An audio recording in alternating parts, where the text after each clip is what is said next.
Happy Friday, everyone. Thanks for joining us today on this edition of Business Daily. I'm Lee Ji-yoon in Seoul. Before we get started, let's first get a glimpse of today's highlights. The Korea-Colombia Free Trade Agreement went into effect today, allowing Korean companies to have greater access to the third largest market in Latin America.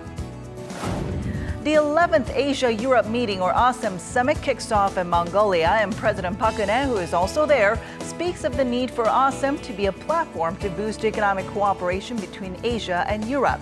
These stories and more coming right up. Following the tragic news out of France, where dozens of people were killed in yet another terror strike, President Park Geun-hye, who's at the ASEM summit in Mongolia, said in an opening speech that the world cannot tolerate such attacks, before going on to emphasize the role of ASEM in bringing Asia and Europe together. We get more from our presidential office correspondent Song Ji-san. President Park Geun-hye began her speech by expressing her deepest condolences to victims and their families in need, stressing that terror attacks cannot be tolerated under any circumstances. As the first speaker of the session, President Park noted the challenges facing the world, like extreme violence and terrorism, North Korea's nuclear threats, and climate change. She said the Asia-Europe meeting group must take a leading role in global cooperation and underscore the need to improve the effectiveness of ASEM as a platform for economic cooperation.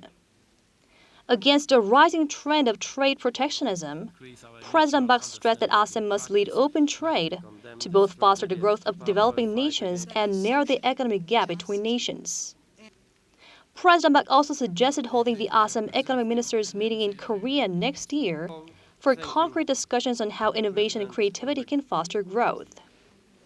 The meeting was last held in 2003 and suspended after high-level talks in 2005 because ASEAN members were opposed to the Netherlands' refusal to issue a visa for Myanmar's representative over the country's human rights record. Park wrapped her speech by calling for unified efforts and goals through ASEM's principal virtues of informality, flexibility, and networking. President Park also had bilateral talks with the leaders of Laos, Vietnam, and the European Union, seeking to strengthen those partnerships while asking for the country's support for her North Korean policies. Song Ji-san, Business Daily, Ulaanbaatar.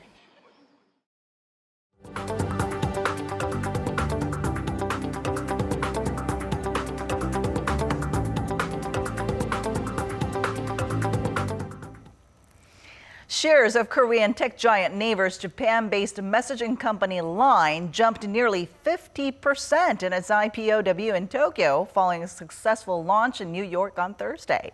The total value of the startup stands at $9.3 billion in the biggest tech IPO this year. On the Tokyo Stock Exchange, the shares initially priced at 3,300 yen opened at 4,900 yen. This is after they climbed as much as 36% during the New York debut, with shares initially priced at roughly $33, closing up 27%. Line is the 7th most used messaging app in the world. As of March, it had 218 million monthly active users, mainly in Japan and Southeast Asia. The dual listing comes as the company looks to expand its global presence against competitors such as Facebook's WhatsApp and WeChat from Tencent Holdings. Trade barriers between Korea and Colombia have been significantly scaled back, paving the way for Korean exporters to get a stronger foothold in Latin America's third largest market. For more on the latest trade deal that should provide a boost for Korea's slowing exports, here's our Kim Min-ji. Korea has become the first Asian country to ink a free trade pact with Colombia. Expectations are high that the deal could provide a much-needed shot in the arm for Korea's exports, which have slowed every month since January last year. Colombia is considered one of the most promising markets in South America, with the third largest population in the region and fourth largest GDP, not to mention its abundance of natural resources. Korea is Colombia's ninth biggest trading partner, and bilateral trade stood at over $2.1 billion in 2014. While growing, bilateral trade accounts for less than 1% of Korea's total trade, but that could soon be a different story. Under the free trade agreement, tariffs on roughly 4,400 Korean export products to Colombia will be eliminated immediately, while tax will be lowered for almost 2,800 goods. Over the next 10 years, duties will be scrapped on 96.1% of products from Colombia and 96.7% of products from Korea. Korea's key export products like cars, which are currently hit with a heavy tax rate of 35%, will be phased out gradually, while duties on promising products like cosmetics will be gone in 7 to 10 years. Korea was able to safeguard vulnerable sectors like beef and rice. Korea mainly exports industrial products to Colombia, while it imports primary products, so the two countries have a complementary relationship. And in that sense, the FTA is expected to give the trade volume a lift. The FTA will give Korea price competitiveness over its competitors like Japan and China, which have yet to ink deals. On top of that, experts say as products subject to immediate tax exemption are much wider in scope in comparison to that of deals Korea has with other countries, positive effects will show up sooner than expected. Kim Min-ji, Business Daily. Korea's Finance Minister Yoo Il-ho said he will speed up the process of drawing up a supplementary budget of over 10 trillion won so it can be submitted to the National Assembly by month's end. During a meeting with the government and the ruling party, Yoo said that much of the extra budget will go towards securing jobs for those affected by the ongoing corporate restructuring, as well as propping up growth in the regions affected, especially due to large layoffs produced by the shipbuilding sector. He added the government will not only work to submit the bill by the end of July, but make necessary preparations to immediately implement the budget once it's passed by Parliament. Now, they say breakfast is the most important meal of the day, but statistics show that 1 out of 5 Koreans skip breakfast because they just don't have enough time. So eyeing this hidden potential, food companies are coming up with different, quick, and easy options. Our Lee Ju-young has more. Eating a big family breakfast may be a thing of the past now for most Koreans, as it's now more common to see people skip breakfast entirely or grab something as they leave the house. According to a survey on 3,400 Koreans by research portal Do It, about a fifth of all respondents said they don't eat breakfast. Among them, 83% said they would like to eat their first meal of the day, but end up skipping simply out of habit or so they can sleep in more. It's this potential that major food manufacturers would like to tap into by launching a variety of on-the-go breakfast products. For example, Dongsim has recently released its rice noodle soup, while Pulmuon launched a breakfast soy milk pudding. Instead of going to the store, office worker Bang Min-ji can even get her meal delivered before 7 in the morning by using a food delivery service, Baemin Fresh. We all like different things. I like that we can get rice for mom and bread for me delivered even in the busy morning hours. Market research firm TNS Korea says the local breakfast market is likely to reach roughly $880 million in size as of this year, continuing its 11% annual growth trend. Compared to 2009, it has seen a 43% jump. With the number of one-person households having exceeded 5 million as of last year, experts say the market is poised to get even bigger down the line. Lee Ju-young, Business Daily.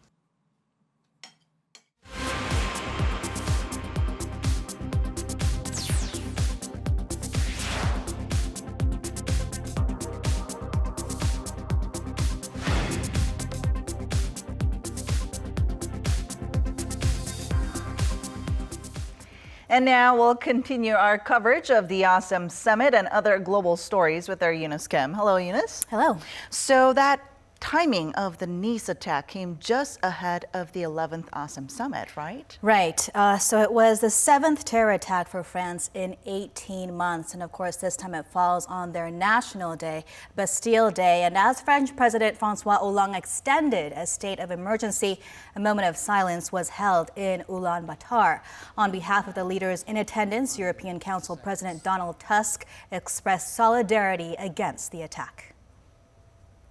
It's a tragic paradox that the subject of this attack were people celebrating liberty, equality, and fraternity.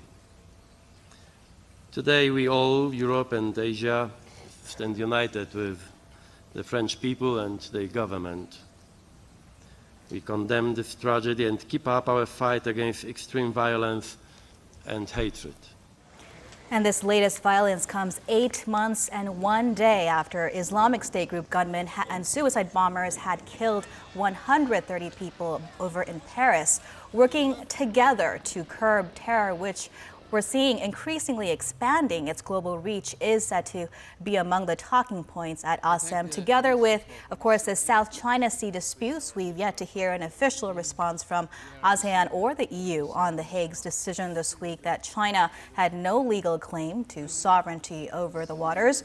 And of course, Asian leaders will want to hear directly from European leaders on how they're viewing the impact of Brexit, especially now as the UK has formed its governing body that will lead the country through those expectedly turbulent waters, June. Now, on that note, let's turn to that leadership body then in the UK. I know 3 weeks after the referendum for Britain to, leave the European Union, I know we now have a new prime minister in Britain, but also a new cabinet as well, right? Yeah, it's been a swift week indeed, hasn't it? A two-woman race for Prime Minister David Cameron's position quickly became a one-woman race when Andrea Leadsom announced she'd stand aside on Sunday. And by Wednesday evening local time, Cameron and his family were moved out of 10 Downing Street, and literally less than 2 hours later, the former Home Secretary Theresa May had received the blessing of the Queen to become the 13th Prime Minister under her reign. And here is part of what May said in her first address as Prime Minister. As we leave the European Union, we will forge a bold new positive role for ourselves in the world. And we will make Britain a country that works not for a privileged few, but for every one of us. And markets reacting positively to the swift-moving developments. The sterling has mostly been recovering since Monday. That's the 11th you see there, trading at $1.34 against the British pound earlier today compared to $1.28 1 week earlier. Now, I know it's a little bit early on, but what kind of leadership can we expect out of Theresa May? Well, certainly from what we've seen in recent days, she doesn't seem to be one to waste any time. Despite the quick turnover, we already know who will be helping her navigate Britain through its next big chapter, if you will. And here are some of those big posts in cabinet named already. Perhaps the appointment that has drawn the most reaction is the return of outspoken Leave campaigner Boris Johnson as the new foreign secretary. Also, the so-called Brexit secretary will be long-standing Eurosceptic David Davis, whose experience serving as Minister for Europe back in the 1990s will be helpful in negotiating the difficult terms ahead with the EU. Now, a position was also given to her former adversary, Andrea Leadsom, as Prime Minister May tries to reunite her divided Tory party as well as the nation, while working out the UK's relationship with Europe as well as the rest of the world. Now, it seems her appointment is being quite well received by the EU as well. Yeah, certainly we haven't seen much protest, at least. Just yesterday, German Chancellor Angela Merkel, with whom May shares the background of being the daughter of a Protestant pastor, said she was looking forward to working with the UK's new head of state. It's our task to work very closely with governments of allied countries. The world has enough problems to continue cooperating well in foreign policy issues, the way we have traditionally always closely cooperated with Great Britain. I look forward to working together with Theresa May. Meanwhile, Chancellor of the Exchequer Philip Hammond has already hinted that the May government stands ready to spend and borrow to stabilize the British economy, marking a shift away from George Osborne's austerity policy. George Osborne, of course, has resigned from the cabinet. On Thursday, the Bank of England did keep its key interest rate at 0.5%, surprising many market watchers as they were looking for a rate cut But the next monetary meeting is in about a few weeks in early August. So some people say the Bank of England is going to be looking to see where the May government takes the country and perhaps work together that way. Right. Well, definitely a lot on her plate right now, right? Now that she's the new prime minister. Right. Thank you so much for coming in today, Eunice. Thank you.